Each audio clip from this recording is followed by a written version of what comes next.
22,79,000 हा फक्त एक आकडा नाहीये. ही देशातल्या अशा विद्यार्थ्यांची संख्या आहे जे वैद्यकीय क्षेत्रात आपलं भविष्य घडवण्याचं स्वप्न पाहत होते. पण अचानक एका बातमीने या 22 लाखांहून अधिक विद्यार्थ्यांच्या भविष्याला एकदम ब्रेक लागला. आणि देशातल्या सर्वात कठीण मानल्या जाणाऱ्या परीक्षेवर एक खूप मोठं प्रश्नचिन्ह उभं राहिलं. हे कोचिंग नव्हतं, ही मोठ्या प्रमाणावर झालेली फसवणूक होती. एका संतप्त पालकाचे हे शब्द आहेत आणि यावरूनच या प्रकरणाचं गांभीर्य आपल्या लक्षात येतं. जेव्हा रक्षकच भक्षक बनतात ना, तेव्हा तो फक्त एका परीक्षेचा प्रश्न नसतो, तर तो संपूर्ण शिक्षण व्यवस्थेचा पाया हादरवून टाकणारा क्षण असतो. खरं तर एखाद्या क्राईम थ्रिलर चित्रपटालाही लाजवेल अशीच ही घटना आहे. आजच्या या विशेष विश्लेषणात आपण थेट लातूर-पुणे सिंडिकेटच्या मुळाशी जाणार आहोत. नीट UG 2026च्या पेपरफुटीचं संपूर्ण रहस्य, ज्याने देशाला हादरवून सोडलं, ते आपण अगदी सविस्तर उलगडणार आहोत. चला तर मग सुरू करूया. भाग 1. धक्कादायक तडजोड आणि लाखो विद्यार्थ्यांचं पणाला लागलेलं भविष्य.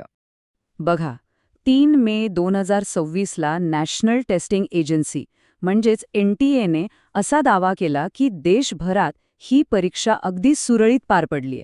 पण अवघ्या 9 दिवसात 12 मे रोजी संपूर्ण चित्रच पालटलं.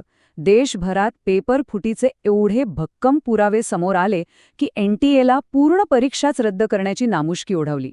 विचार करा, एका क्षणात लाखो विद्यार्थ्यांचं भविष्य अक्षरशः अधांतरी लटकलं. आता या माहितीत सर्वात धक्कादायक गोष्ट काय आहे बघा. NTA ने या परीक्षेसाठी कोट्यावधी रुपये खर्चून अभेद्य सुरक्षा व्यवस्था उभारली होती. GPS tracking, AI CCTV, 5G jammers सगळं काही होतं. पण एका अत्यंत हुशार इनसाईड जॉबने म्हणजेच घरभेदाने या सगळ्या हायटेक उपकरणांना अक्षरशः कचऱ्याच्या डब्यात टाकलं. इतक्या सहजपणे त्यांनी ही सुरक्षा भेदली. भाग 2. पेपरफुटीचे स्वरूप, जिला आपण बौद्धिक तडजोड म्हणू शकतो. साधारणपणे पेपरफुटी म्हटलं की आपल्या डोळ्यांसमोर काय येतं? ट्रकमधून पेपरचे सील फोडणं किंवा छापखान्यातून पेपर पळवणं, बरोबर? पण इथे असं काहीच घडलं नाही. ही एक प्रकारची बौद्धिक तडजोड होती. हा इतका पद्धतशीर आणि गुपचूप केलेला कट होता ना, की प्रत्यक्ष पेपर छापला जाण्यापूर्वीच तो फोडण्यात आला होता. म्हणजे चोरांनी तिजोरीला हात न लावताच खजिना लुटला होता. आता ही बौद्धिक तडजोड म्हणजे नेमकं काय हे समजून घेणं खूप महत्वाचं आहे. सोप्या भाषेत सांगायचं तर, ज्या लोकांवर पेपर सेट करण्याची जबाबदारी होती त्यांनीच त्यांच्या अधिकारांचा गैरवापर करून गोपनीय प्रश्न बाहेर काढले. म्हणजे बघा, प्रश्नपत्रिका छापखान्यात पोचण्यापूर्वीच परीक्षेचं पावित्र्य कायमचं नष्ट झालं होतं. हे अगदी मुळावरच घाव घालण्यासारखं होतं. भाग 3. मुख्य सूत्रधार आणि संशयितांची यादी. आता आपण या गुन्ह्याची साखळी समजून घेऊया. इथे आपल्याला मुख्य सूत्रधार दिसतील. पुण्यात बसलेले NTA चे तज्ज्ञ PV कुलकर्णी आणि मनीषा मांढरे हे या माहितीचे मुख्य स्रोत होते.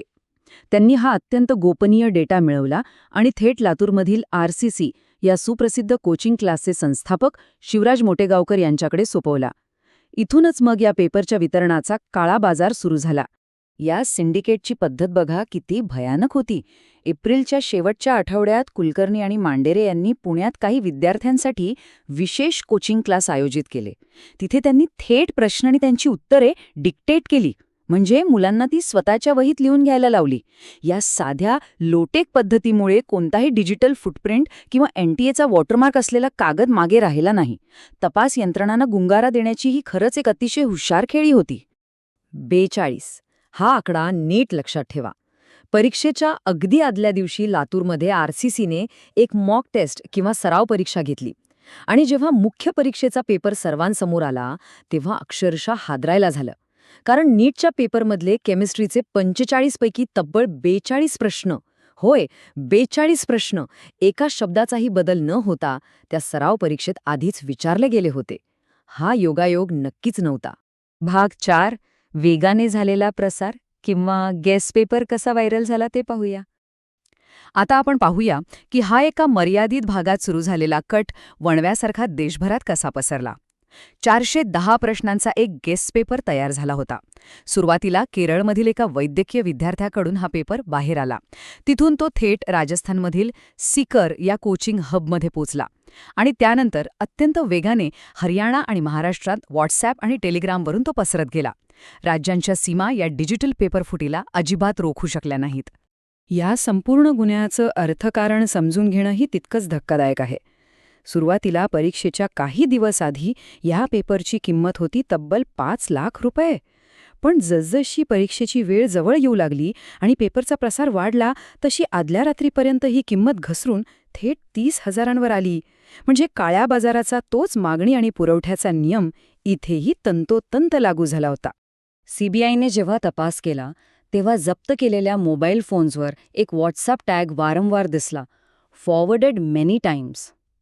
हा फक्त एक टॅग नाहीये, तर हा एक भक्कम पुरावा आहे की डिजिटल प्लॅटफॉर्मवर या लीक झालेल्या पेपरचा प्रसार किती अनियंत्रित आणि वेगवान होता. ही आग इतकी पसरली होती की ती आता कोणाच्याच नियंत्रणात राहिली नव्हती. भाग 5. याचा परिणाम, भविष्यातील पावलं आणि विश्वास पुन्हा निर्माण करण्याची आव्हाने. हा संपूर्ण घटनाक्रम खरंच थक्क करणार आहे. अवघ्या काही आठवड्यात हा मोठा कट आखला गेला, अंमलात आणला गेला आणि त्याचा पर्दाफाशी झाला. 23 एप्रिलला मोठेनावकरांना पेपर मिळण्यापासून सुरू झालेला हा कट 12 मे रोजी परीक्षा रद्द होण्यापर्यंत आणि 18 मे रोजी सीबीआयने मुख्य सूत्रधारांच्या मुसक्या आवळेपर्यंत हे सगळं अतिशय वेगाने घडलं. सीबीआयने अत्यंत तत्परतेने या गुन्ह्याची पाळंमुळं खणून काढली. अर्थातच या घटनेचे सामाजिक पडसाद अतिशय तीव्र होते. निराश आणि संतप्त झालेले विद्यार्थी देशभरात रस्त्यावर उतरले. ठिकठिकाणी मोठी निदर्शने झाली. परिस्थितीचे हे गांभीर्य ओळखून या प्रकरणाचा तपास तात्काळ सीबीआयकडे सोपवण्यात आला आणि मग तपास यंत्रणांनी राजस्थान, उत्तराखंड आणि महाराष्ट्रात अत्यंत वेगाने कारवाई करत 20हून अधिक संशयितांना ताब्यात घेतलं आणि चौकशीला वेग दिला. आता ह्या सगळ्यात सर्वात मोठा प्रश्न होता तो त्या विद्यार्थ्यांच्या भविष्याचा. म्हणूनच तब्बल 23 लाख विद्यार्थ्यांसाठी ही नीट यूजी परीक्षा पुन्हा घेण्याचा निर्णय घेण्यात आला. यासोबतच असा प्रकार पुन्हा कधी घडू नये म्हणून सरकारने एक मोठा संरचनात्मक बदल जाहीर केलाय. 2027 सालापासून ही परीक्षा पूर्णपणे कम्प्युटर बेस्ड टेस्ट म्हणजेच संगणक आधारित करण्याचं नियोजन आहे. पण हे सगळं पाहिल्यानंतर शेवटी एक महत्त्वाचा प्रश्न उरतोच. तंत्रज्ञान कितीही प्रगत झालं तरी जोपर्यंत व्यवस्थेतील मानवी साखळी प्रामाणिक नाही तोपर्यंत अशा घटना खरोखर थांबतील का? विश्वासावर उभी असलेली ही आपली राष्ट्रीय परीक्षा व्यवस्था खऱ्या अर्थाने कधी 100% लीक प्रूफ होऊ शकेल का? यावर नक्की विचार करा.